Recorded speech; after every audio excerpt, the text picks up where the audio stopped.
Well, on that note, speaking of information or what might be attractive to young men, can we move on to the Asian bride here? Oh, sure, sure. Uh, Uh, yeah. I got your link Uh-huh. for the video documentary by the BBC on Yeah. Thailand women. Yeah. I only It's got through about the first 10 minutes of it, and I was uh-huh. going, "Is this even a document? Can this even be called a documentary?" Right. At this point, I was really getting to the point of it's a story. Okay, Yeah. I get it. Yeah. Poor Thailandese women Yeah. and, the Western men who are going to take advantage of them. And two things just went through my mind. One, those women weren't that good looking. So, Yeah. Yeah. Yeah. and two, Bain 666's work with Uh-huh. comparing a sex tourist documentary of British women going around looking for sex in Yes. other countries, Yeah. and how it really painted her as like, oh, she's just going on this eat pray love awakening with Yeah. with her kids in the same room while she fucks turkey cock. Yeah. Yeah, man. I saw that too. I saw that too. And I was thinking, yeah, I'm pretty sure Eat, Pray, Love at least put a nicer spin on it. And I'm sure there was like some sort of I'm having a spiritual awakening, not Mom, stop doing this. I want to Yeah. sleep. Yeah, yeah, yeah. Let's go swimming, Mom. Oh Quit no, fucking that Turkish dude. no, no. She's not allowed in the communal pool. She's not allowed in the communal pool. God, Yeah, definitely. Well, I mean, and the thing is that the reason why it came to my attention is because I do see it come up every once in a while within either the MRA or the MGTOW talking about foreign brides or just foreign women. And again, the contrast is Western versus Eastern, basically. I mean, if you put it that way. And there's this sort of misnomer that Asian women are more, what do they say? More uh, submissive usually submissive. is that one. Yeah, submissive, more feminine, and there is some truth to that. But I think what a lot of the MRA people or MGTOW people don't understand, and actually Barbarossa pointed this out. I recently watched a video. I don't remember which one now, but um, no matter where you go in the world, it is still gynocentric. You Yes, Stardust has done a lot on that because he's actually lived in those countries and mm, he's dated those women, yeah, and so he has first-hand experience with it. And yeah, it's still gynocentric. Women are still the same. yeah, It's biology, yeah, and it's culture informed by biology. It's yes, not exactly. culture informed in spite of biology. Yeah, Uh, and I personally would like to warn any men out there that think there's some kind of golden goose on the other side of the Pacific. That no, it is still gynocentric. There are advantages. I mean, there are some advantages. Yes, Asian women are a little bit more submissive. They tend to be a little bit more feminine, but you cannot avoid that gynocentric attitude. It's everywhere, and I think people need to understand that. Definitely. I came across on one of the kinky dating sites that I Uh used to be a member of, huh. and yeah, it was this profile that had clicked on mine, and you can then see the profile, and it was of this woman that was in the Middle East, right? Uh huh. And her whole profile was like this projection of I won't be your doormat, but I'll be your submissive if you do it in the way I want you to do it. Right. And it just read into the Quran. God, God has stated my place of things, and it's like this wonderful tapestry. And I'm like, well, I'm not fucking reading the Quran just to find out if you're right. And I just, Well, I mean, I can actually add to that. And just recently, I think I still have it up. Actually, the video. Give me one second here. It was actually a Karen Strawn video that I came across recently when I was thinking about this topic. and it's called "When Female Privilege Backfires." Oh yes, yes, that's a good one. Yeah, it really rang true to me because, um, of course, although I am in Southeast Asia, I happen to be in a very Muslim country, and people don't understand as well how religion plays a part, and hypergamy and gynocentrism is in religion as well. And here, yes, women are more submissive, and they might attribute that to their faith. But at the same time, what they won't tell you is that they do have so many advantages still over the men. For example, as Karen Strawn said, and I saw this in my own life, in my own marriage here, is that the woman can earn whatever she wants and not be expected, culturally expected, or even by law in some cases, to have to spend it on anyone but herself. And this is very, very true. And I think people need to understand that as well. Yes, there definitely seems to be a situation in the East where even though the concept of male superior, female inferior um, did exist in just basically in regards to get men to go off and fight and die, Uh huh. um, the culture always had these lovely little advantages for women, and they were very much based either religious or by culture. Yeah. The only time men have stood up as a group and gone on strike against women and been successful was in Tibet in 1920, and that was Okay. because the situation got so bad for the men, with women allowed to marry multiple men, and the man could earn the money, but the woman could spend the money.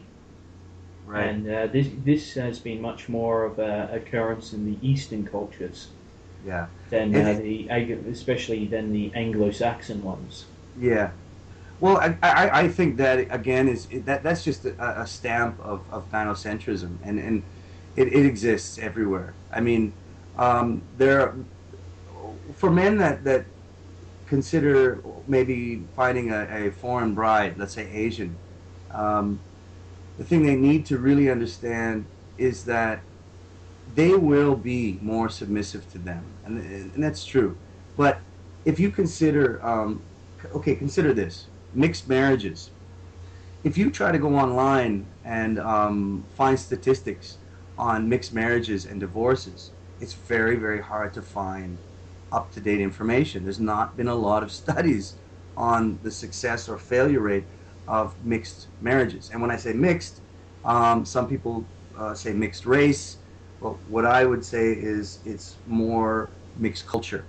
Because even if you decide to, let's say you're living in Australia or America, and you decide, I want to marry an Asian woman, chances are she's second or third generation Chinese, Korean, or Thai, and she's no longer Asian.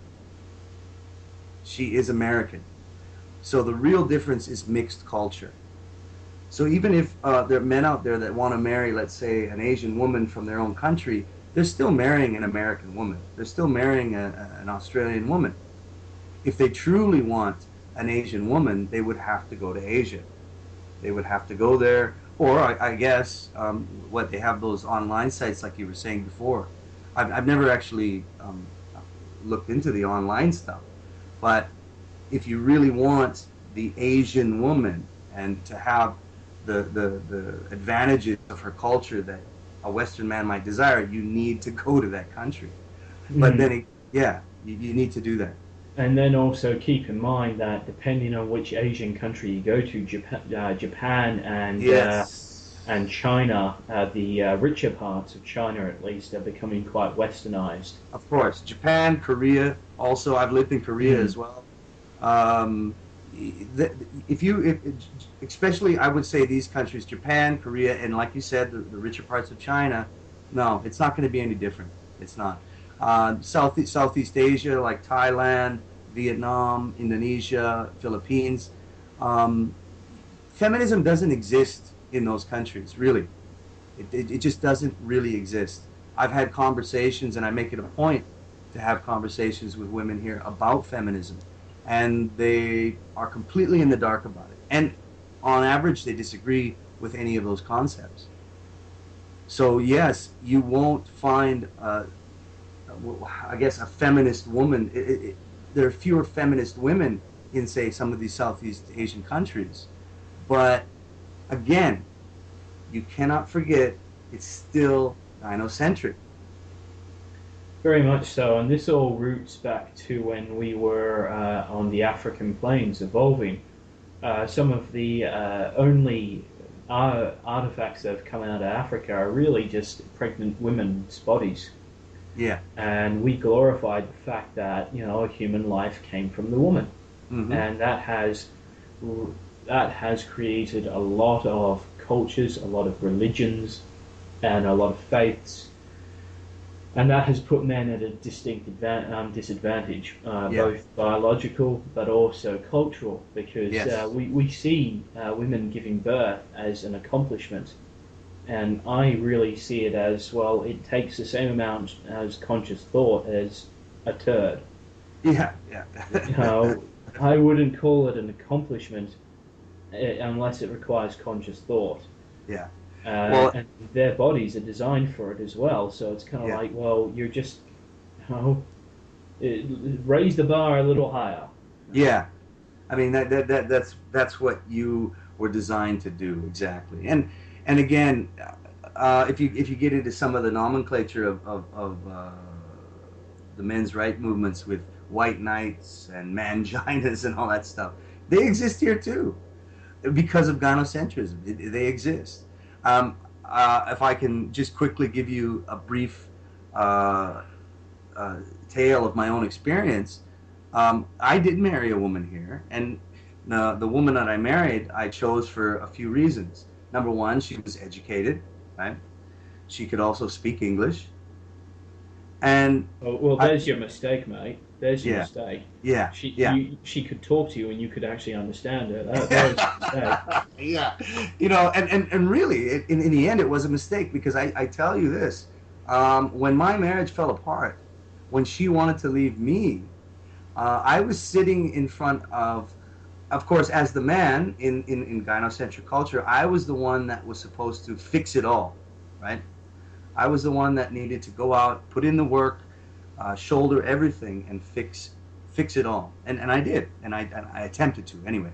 And I remember sitting in front of a counselor that I found that I had to go out and find, I had to go out and pay for to try and fix my marriage.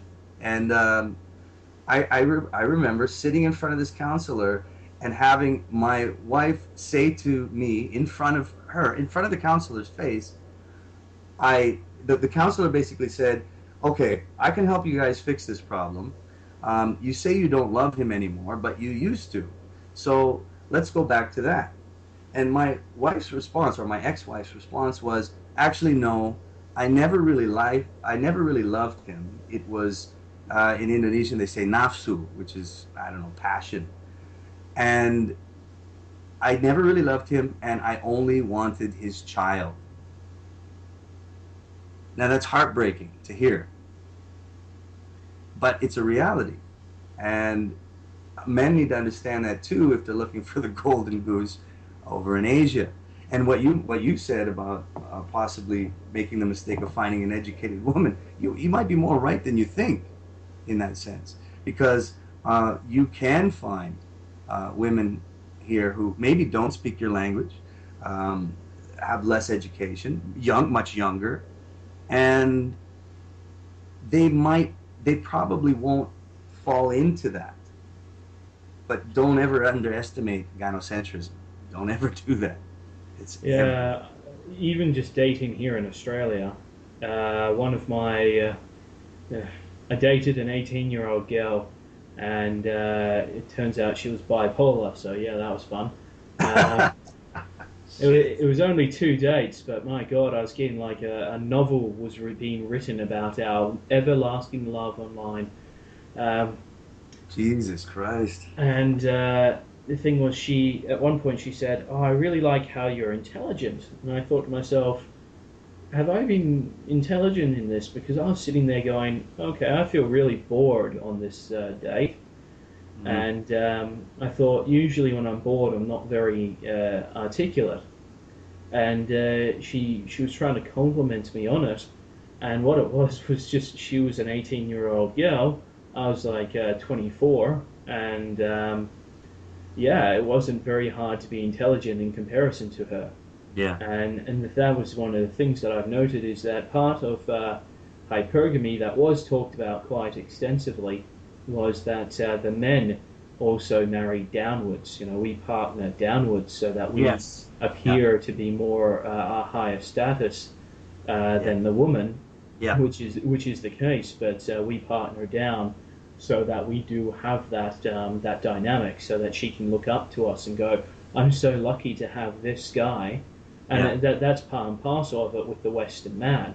He's Yeah. gone and he's happy to even go right down to, sorry, with the foreign bride situation, he's Yeah. happy to go all the way to a woman he can't even necessarily communicate with. Communicate with, exactly, exactly. You're absolutely right, man. And that is, you hit it right on the head, you know. And I never would have really understood it until I went through it, you know. And I went through the ringer and got soaked. And honestly, for men, anybody out there listening that has any concept of possibly taking that plunge into Asia, I'm not going to say don't do it, but there are some of the advantages I can list off, and these are cultural because again, people need to understand it's when you talk about mixed marriage or mixed relationships, it's not about race. The difference is culture. It is culture, and culture is a lot stronger than the color of your skin or the slant of your eyes. And some of the advantages that you might be able to find is the fact that because feminism hasn't had a real stronghold here, the laws don't imitate those concepts as much. So, for example, um, when my wife chose to leave me because it was her choice and because she didn't have a good reason to do it, I was in a good position. In other words, I was allowed to stay at my house that I paid for. I didn't have to leave my house. She was the one that had to leave. And after about I think it was 3 months of her voluntarily leaving me, I no longer had to support her. So there was no, you know, the concepts of alimony or, you know, supporting a woman. It doesn't exist. It doesn't exist in different cultures like that. So there are some advantages in that sense, especially when it comes to the law. But when it comes to culture, it's a totally different thing, and you really, really, really have to be careful. And I would say to anybody trying to do it, um, forget, like you said, forget the intelligent woman, forget the educated woman. You go down as far as you can, and I guess maybe this is another advantage to a lot of men is the farther you go down, the younger the woman actually becomes. So maybe that's an appeal to some Western men, where yeah, I guess you can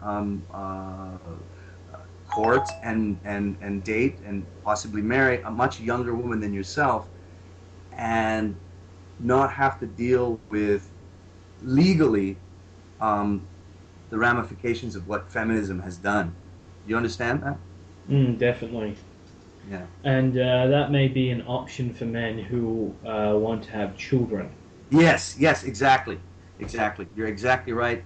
And I am that man because I wanted to have a child and now I do.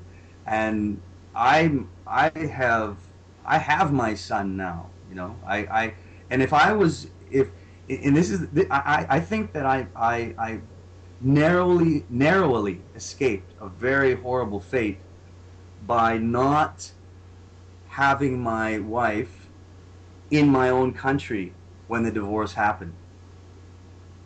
Narrowly escaped. Because if I had have done that, I guarantee you I probably would not have my son right now or be able to communicate with him. Yes, definitely. And unfortunately, that's where politics starts to come into it, Yep. and it's Yep. you pander to the woman, you get the votes, so on and so forth. Everything of our species is the short game. Hmm. I'm quite exhausted by that annoyance. Yeah. It is exhausting. It's absolutely exhausting. And again, I remember watching a Barbarossa video a few days ago when I was thinking about this, and when he mentioned about gynocentrism, and I understanding it being everywhere, but the real key to it for me was when he mentioned that feminism is not the cause of all our problems. And a lot of MRAs and maybe even MGTOWs tend to focus on feminism as like, the devil, the thing that we're fighting. But in reality, and from my experience living here for so long, feminism is a symptom of a bigger problem, and that bigger problem really is our cultural gynocentrism.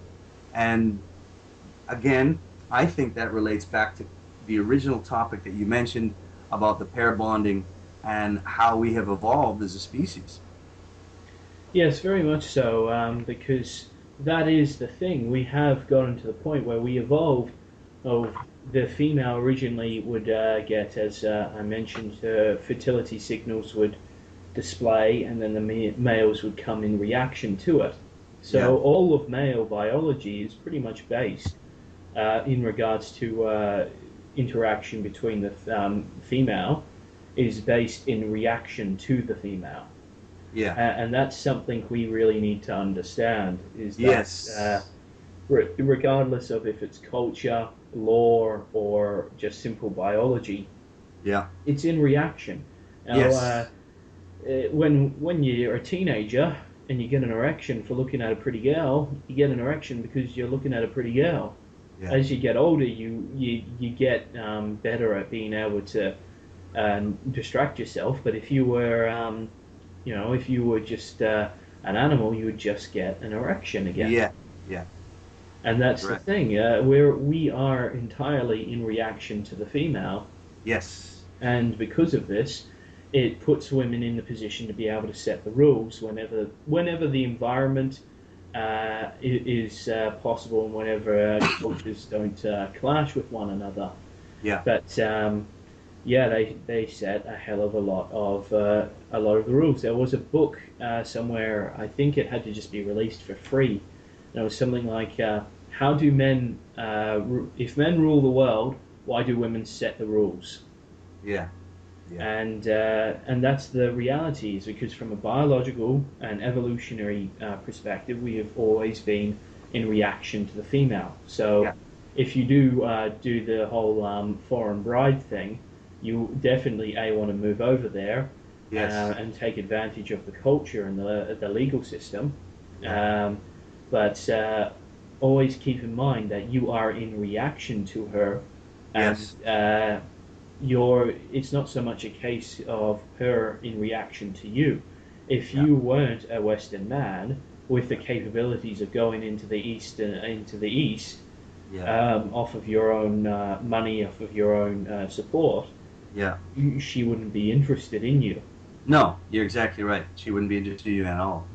Yeah, And yeah, we are in reaction to the woman, and even here, like I said, you still will be in reaction to the woman, and not only the woman but the culture around her that will defend her, that will support her, and that will be looking for you, sort of to take care of everything. It's the way it is. It cannot be avoided. It's a monster you cannot defeat. very much. Do you want to wrap it up? We've Sure. got to an hour and 15 or plus, so Yeah, yeah, we can wrap this up. I'm really happy with the conversation.